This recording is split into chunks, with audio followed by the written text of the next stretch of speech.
Hi SBI families எல்லோரும் எப்படி இருக்கீங்க? We are doing good. Welcome to my channel AM gold fashion.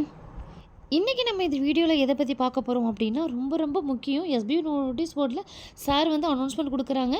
யாரெல்லாம் notice போர்டை பார்க்கலையோ அவங்களாம் ஒன்ஸ் நீங்கள் தயவு செஞ்சு போய் பார்த்துக்கோங்க. அப்போ தான் உங்களுக்கு இன்னும் கிளியராகவே உங்களுக்கு புரியும். ஓகேவா? ஒன்றுத்துக்குமே ஹெட்லைன் கொடுத்து தான் கீழேயுமே ஆடியோ கொடுத்துருக்குறாங்க. அதனால் உங்களுக்கு எந்த ஒரு கன்ஃபியூஷனுமே இருக்காது.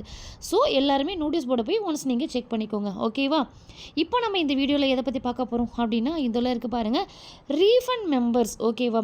ரீஃபண்ட் வந்து யாரெல்லாம் அப்ளை பண்ணியிருக்காங்களோ அவங்களுக்கெல்லாம் ரொம்ப ரொம்ப முக்கியமான அப்டேட் தான். ஓகே, இப்போ வாங்க இந்த ஆடியோவில் என்னென்ன சொல்லியிருக்காங்க அப்படிங்கிறத ரொம்ப கொஞ்சம் ஷார்ட்டாக பார்த்துடலாம். ஓகே, வீடியோக்குள்ளே போகிறதுக்கு முன்னாடி நம்மளோட சேனலை யாரெல்லாம் சப்ஸ்கிரைப் பண்ணாமல் பார்த்துட்ருக்கீங்களோ அவங்களாம் சப்ஸ்கிரைப் பண்ணிவிட்டு பக்கத்தில் இருக்கிற பெல் ஐகானையுமே ஆல் ஆப்ஷன் கொடுத்துக்கோங்க. அப்போ தான் நான் அடுத்தடுத்து போடுற வீடியோஸ் எல்லாமே உங்களுக்கு நோட்டிஃபிகேஷனில் வரும். இப்போ வாங்க வீடியோ கண்டினியூ பண்ணலாம். ஃபஸ்ட்டு நீங்கள் செய்ய வேண்டியது உங்கள் எஸ்பிஐ போர்ட்டல் பேஜில் போய்ட்டு லாகின் பண்ணி ஓப்பன் பண்ணிக்கோங்க. ஓகே, பாஸ்வேர்டு மறந்துடுச்சு அப்படின்னாலுமே கவலைப்பட வேணாம்.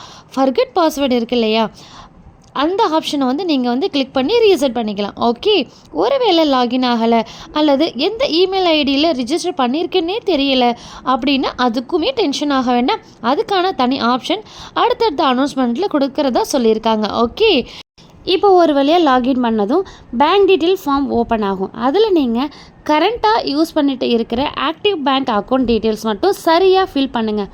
இவ்வளோ தூரம் ஏன் சொல்கிறாங்க அப்படின்னா, ரீஃபண்ட் பேமெண்ட் ப்ராசஸ் முழுக்க இந்த பேங்க் டீட்டெயில் அடிப்படையில் தான் நடக்க போகுது. ஓகேவா?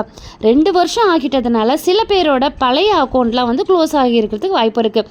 அப்படி இல்லைனாலுமே மினிமம் பேலன்ஸ் இல்லாமல் கூட இன்ஆக்டிவ் ஆகிறதுக்கு கூட வாய்ப்பு இருக்குது. அதனால தான் இப்போதைக்கு நீங்கள் கரண்ட்டாக யூஸ் பண்ணுற ஆக்டிவ் அக்கௌண்ட்டை மட்டும் கொடுக்கணும் அப்படின்னு சொல்கிறாங்க.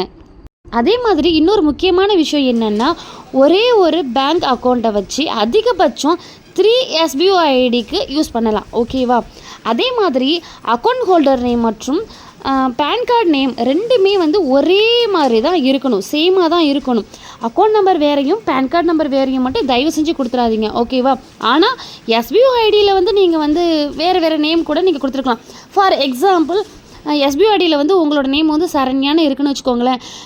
பேன் கார்ட்லேயும் நீங்கள் பேங்க் அக்கௌண்ட்லேயும் வந்து சுகன்யா அப்படின்னு கூட நீங்கள் கொடுத்துக்கலாம். ஒன்றும் பிரச்சனை கிடையாது. ஆனால் பேன் கார்ட்லேயும் பேங்க் அக்கௌண்ட்லேயும் மட்டும்தான் சேமாக இருக்கணும். SBO ஐடியில் எந்த நேமாக இருந்தாலும் பிரச்சனை கிடையாது. இப்போது ஃபார்ம் வந்து சப்மிட் பண்ணியாச்சு. அடுத்தது என்ன, வெல்கம் பேஜ் வரும். ஓகேவா? அதில் உங்கள் ரீஃபண்ட் ரெக்வஸ்ட் வந்து அக்செப்ட் ஆகிடுச்சு, தற்போது அண்டர் ப்ராசஸில் இருக்குது அப்படின்னு சொல்லிட்டு அந்த இடத்துல காட்டும். சில பேருக்கு 2025 அல்லது 2026 அப்படிங்கிற மாதிரியுமே ஸ்டேட்டஸ் காட்டும். அதை பற்றிலாம் நீங்கள் வந்து கன்ஃபியூஸ் ஆகிக்க வேணாம். அதுவும் ப்ராசஸில் இருக்கிறதுக்கு உண்டான ஒரு ஸ்டேட்டஸ் தான். ஓகேவா? அடுத்த கேள்வி உங்களுக்கு வரலாம், பேமெண்ட் வந்துருச்சுன்னா எங்களுக்கு எப்படி தெரியும் அப்படின்னு சொல்லிட்டு. உங்களுக்கு வந்து மெயில் வரலாம், அப்படி இல்லைனா பேங்க் மூலமா SMS வரலாம். அப்படியும் இல்லைனா தேர்டாக ஒரு ஆப்ஷன் என்ன அப்படின்னா, SBO போர்ட்டல் பேஜில் ரீஃபண்ட் சக்ஸஸ்ஃபுல்லி கிரெடிட்டட் அப்படின்னு சொல்லிட்டு உங்களுக்கு ஸ்டேட்டஸும் காட்டலாம். ஓகேவா? அப்படி ஸ்டேட்டஸ் வந்ததுக்கு அப்புறமா மறக்காமல் ஸ்க்ரீன்ஷாட் மட்டும் எடுத்துக்கோங்க. ப்ரூஃப் அப்லோட் ஆப்ஷன் வந்ததுக்கு அப்புறமா நீங்கள் வந்து அப்லோட் பண்ணி பே அவுட் சப்மிட் பண்ணணும். சரியா? ஒருவேளை போர்ட்டல் பேஜில் வந்து கிரெடிட்னு காட்டியும் பேங்க் அக்கௌண்ட்டில் வந்து உங்களுக்கு அமௌண்ட் வரல அப்படின்னா அந்த ப்ரூஃபை அட்டாச் பண்ணி SBO TVM மெயிலுக்கு வந்து நீங்கள் வந்து அனுப்பணும். இன்னொரு முக்கியமான ரெக்வஸ்ட்டு, தினமும் நீங்கள் லாகின் பண்ணி செக் பண்ணவே வேணாம். ஓகேவா?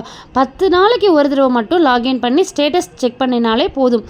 ஸ்டேட்டஸ் அப்டேட் வந்ததும் பேங்க் அக்கௌண்ட்டை வந்து நீங்கள் செக் பண்ணிக்கோங்க. இந்த வீடியோவை ரீஃபண்ட் அப்ளை பண்ணியிருக்கிற எல்லாருக்குமே ரொம்ப ரொம்ப முக்கியமான விஷயம். ஓகேவா? அதனால் உங்களுக்கு தெரிஞ்சவங்க யாராவது இருக்காங்க அப்படின்னா கண்டிப்பாக மறக்காமல் இந்த வீடியோவை நீங்கள் வந்து அவங்களுக்குமே ஷேர் பண்ணிக்கோங்க. மறக்காமல் நம்மளோட சேனலுமே சப்ஸ்கிரைப் பண்ணிக்கோங்க. தேங்க்ஸ் ஃபார் வாட்சிங்.